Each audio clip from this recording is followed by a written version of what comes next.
I opened the purse. Everything was there. All my cards, documents. Only 6,000 euros was missing. Dear friends, welcome to my 9th episode of my world travel stories. And today I'm going to share a new perspective of my world travels.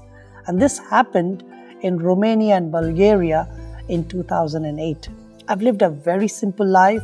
I did everything possible to save money to continue my mission. Most of my travels in Europe, I did it either on the bus or the train, and I traveled second class. And I was very content and thankful to God. The way I supported myself was through my CDs, from one country to another country, from one performance to another performance. And this time, I was just blessed so much that I had 6,000 euros just in a month's time. That was about 3.5 lakh rupees. Suddenly, pride hit me and I started to think to myself saying, Benny, you know the art of making money. It's all about your skill, it's all about your talent, it's all about your hard work. And so I decided, well, my next travel, I'm going to travel in first class because I deserve it. Now, nothing wrong in traveling in first class unless you have a wrong motive. So I was supposed to travel from Bucharest of Romania to Sofia in Bulgaria.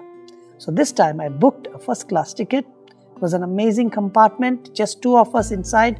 There was a Chilean engineer. We got in, wished each other, and we locked the door and off to bed. Everything was very comfortable and smooth, and I can sleep so well. And somewhere in the middle of the night, we were knocked, and the officer had come. We had already entered into Bulgaria and Ruse. So they stamped my passport. Everything was set, locked the door again, and went off to sleep. The train is supposed to arrive in Sofia, Bulgaria at 6 o'clock in the morning. Around 5:30, suddenly I woke up and I was shocked that my bag, which I keep next to my head, which has my passport, which has my purse and all the important things, was on the floor. But it was all intact, and I suddenly looked at the door and it was locked. So I immediately picked up the bag, opened. All my passports were intact, my laptop was there, everything was there except that my purse was shrunk. I opened the purse, everything was there, all my cards, documents, only 6,000 euros was missing. I was shocked. I woke up the Chilean engineer, I said, my money is missing. He said, if you have a doubt, you can check my belongings. I said, no, I'm not doubting you. I went to the security because it was a first class. They had their own security there. I told them the situation. They said, was your door opened or locked? I said, it was locked. And I said, sorry, we can't do anything.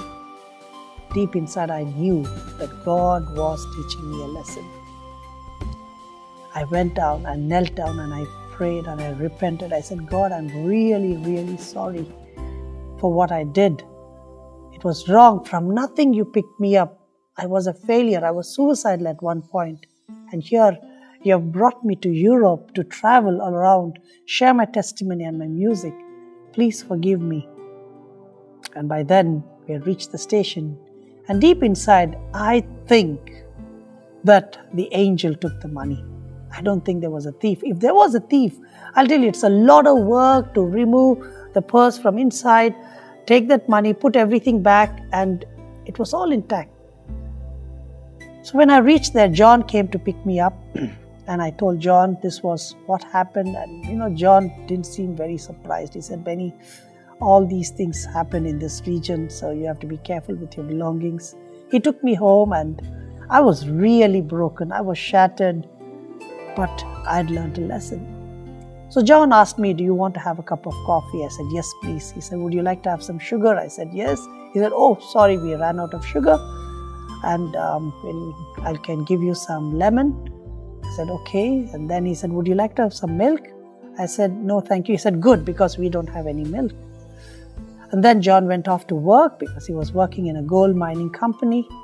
And I was living in this palatial house, but the fridge was completely empty. I didn't know what was happening in the house. This was already on the 19th of May. I'm so hungry, no breakfast, no lunch, no dinner, no money in my purse. And it went on like this. The next day again, no breakfast, no lunch.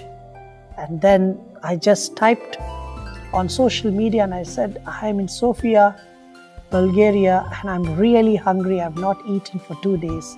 Does anyone have any connection? Then in the evening, this lady suddenly showed up and she said she was the wife of John and they were not in good terms at all.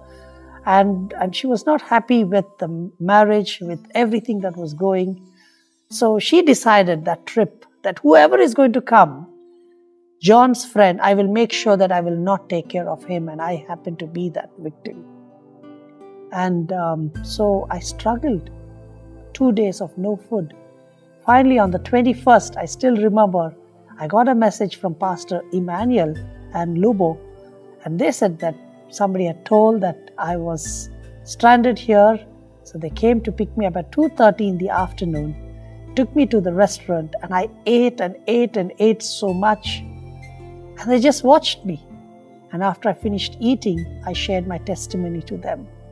They said, this evening, we have a prayer meeting. Would you like to come and share your testimony as well as your music? And it just so happened that it was such a wonderful time to share my testimony and my music to the church there. And next day, the lady of the house came and said, I'm really sorry for what has happened, but we have gone through a lot in the family. And both of them are quite famous because she was the former secretary of the president and he was the CEO of a gold mining company, and yet there was nothing in the house. And God took care of me. But I learned a very important lesson, a lesson that I've kept in mind till today. Even though it happened in 2008, I've not forgotten. And dear friends, I want to tell you that it is important to humble ourselves. The book of James chapter 4 verse 10 says, humble yourself before the Lord and He will lift you up. But then what do you do when He lifts you up? When you have nothing, humility automatically comes by default. But when God blesses you up and when God lifts you up, you have to be intentional with your humility. It's not easy. As a human, it's easy to become proud. It's easy to become arrogant. It's easy to get this entitlement spirit.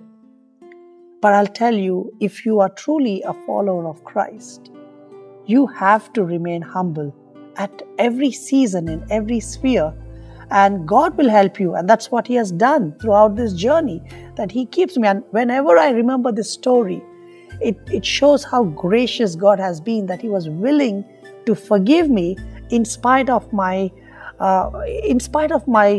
situation where I was so proud. I should have just been completely shattered, but God rebuilt my life, my future, my talents, the opportunities to perform, and later on, He blessed me with everything that I was able to travel to the entire continent of Europe. If you have not subscribed to my YouTube channel, I would encourage you to go to youtube.com/BennyPrasad, and there's a bell icon there. Please do click on that so that every time I post a video, you will get a notification. You can also watch the other stories from other nations too. God bless you all.